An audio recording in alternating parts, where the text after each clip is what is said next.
अस्सलाम वालेकुम। कैसे हैं आप सब लोग? उम्मीद है खैरियत से होंगे। अल्लाह ताला हमेशा अच्छा रखे आप सबको।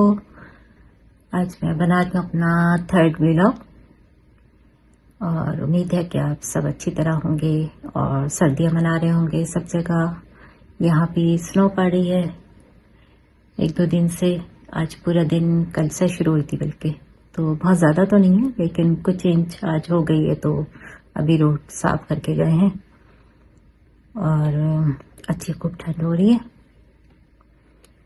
और आज मैं आपको स्टार्ट करूंगी बताना अपनी लाइफ के बारे में। तो काफ़ी साल हो गए मुझे यहाँ आए हुए, और जब मैं यहाँ पहुंची थी तो उस वक्त 2 नवंबर थी, और मेरा ख्याल है उस सन में जो ईद हुई थी वो आई थी और मेरे आने के बाद फिर फरवरी में शायद 2 को, कुछ ऐसे मेरा ख्याल, जहाँ तक मुझे याद पड़ता है। नहीं शायद याद नहीं, पता नहीं किस डेट पे आई थी, लेकिन शायद फरवरी मार्च ऐसे ही कुछ आई थी। तो बहरहाल हम लोग मस्जिद गए थे नमाज के लिए फर्स्ट टाइम। पाकिस्तान में तो ये था ही नहीं, हमें कहीं पता नहीं था कि औरतें भी जाती हैं। तो हम लोग गए पूरी फैमिली, वहाँ पे नमाज पढ़ी। वो असल में मस्जिद थी, अरब थे उनकी, तो लोग तो सभी थे लेकिन ज़्यादा अरब ही थे। वहाँ पे स्टॉल लगे हुए थे मस्जिद के बाहर। ईद की नमाज के बाद लोग खाना पीना ले रहे थे और दूसरी मुख्तलिफ चीज़ें जैसे अबाए या टोपियाँ, कुछ और डिफरेंट चीज़ें भी कुछ बिक रही थी छोटी मोटी। तो वो सब स्टॉल लगे हुए थे। तो वहाँ से मुझे ख्याल आया कि मैं क्यों ना मैं भी इस तरह से कुछ खाने पका के बेचूं जैसे ये लोग बेच रहे हैं। तो फिर मैं इसके बारे में सोचती रही। फिर मैंने अपने हस्बैंड से पूछा, एक्स हस्बैंड से, कि अगर हम लोग भी, मैं भी इस तरह से मस्जिद में कर सकती हूँ, लगा सकती हूँ। तो कहा कि नहीं, ये तो अरब हैं, अरब की मस्जिद है, ये लोग आमतौर पे इजाज़त नहीं देते किसी और को आने की। और तो लेकिन कि पाकिस्तानी मस्जिद जो होती हैं वो लोग सबको इजाज़त देते हैं, सब उसमें इन्वॉल्व होते हैं माशाल्लाह से। तो खैर मैंने फिर पूछा कि अगर कोई पाकिस्तानी मस्जिद है हमारे नज़दीक में, तो पता चला कि हाँ पाकिस्तानी मस्जिद भी है।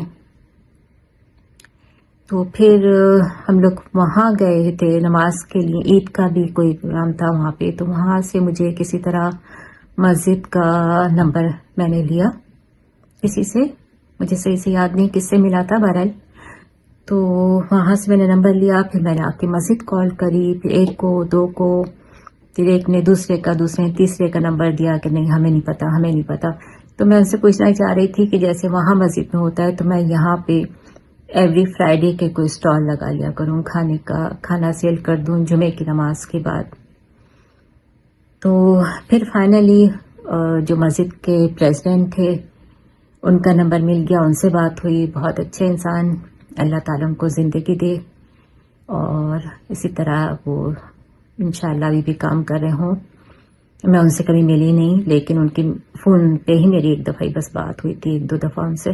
तो उन्होंने उनको कॉल करी तो उन्होंने कहा कि ठीक है आप ज़रूर कर लें, तो बहुत अच्छी बात है। तो वहाँ उस वक्त तक कोई करता भी नहीं था। तो फिर कहने लगे कि, मैंने कहा मुझे बस एक या 2 टेबल चाहिए होंगी ताकि मैं बाहर मस्जिद से जहाँ से निकल रहे होते हैं आते हैं वहाँ पे टेबल रख के और अपना खाना सेल करूँ, मैं बना के लाऊंगी।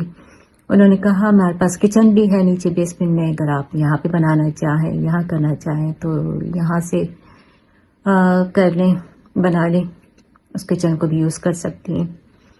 तो मैंने कहा नहीं, मेरा ख्याल है मैं खाना तो घर से बना के लाऊंगी, क्योंकि इतना सामान उठा के लेके जाना करना तो ज़रा मुश्किल काम था।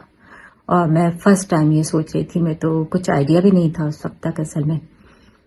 तो अगर मैं अब जैसे मैं हूँ तो मुझे इतना कुछ सीख चुकी हूँ, तो अब मैं अगर होती तो ऐसा ऑफ़र मुझे अब मिली होती तो मैं ज़रूर ले लेती, मैं अपनी चीज़ें आहिस्ता आहिस्ता ले जाके वहाँ जमा कर लेती।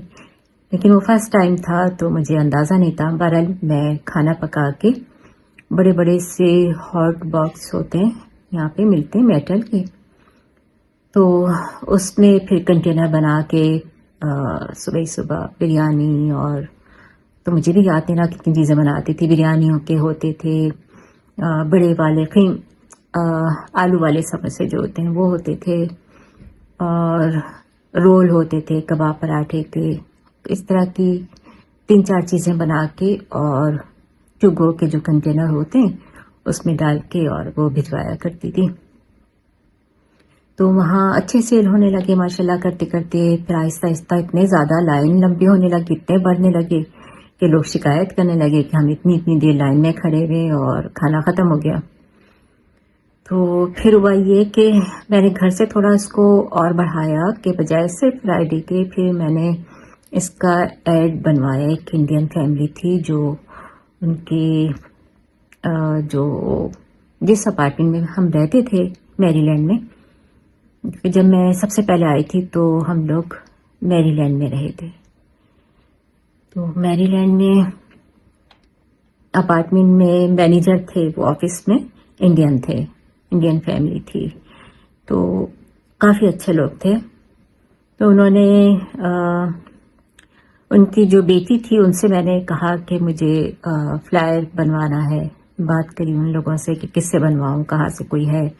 تو پھر وہ جو مینیجر تھے انہوں نے کہا کہ میری بیٹی بنا دے گی.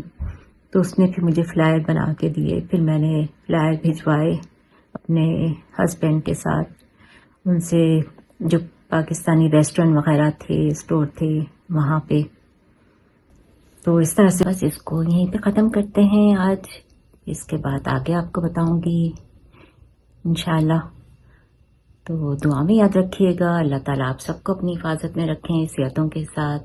ملاقات ہوتی ہے نیکسٹ تھرسڈے انشاءاللہ. اللہ حافظ.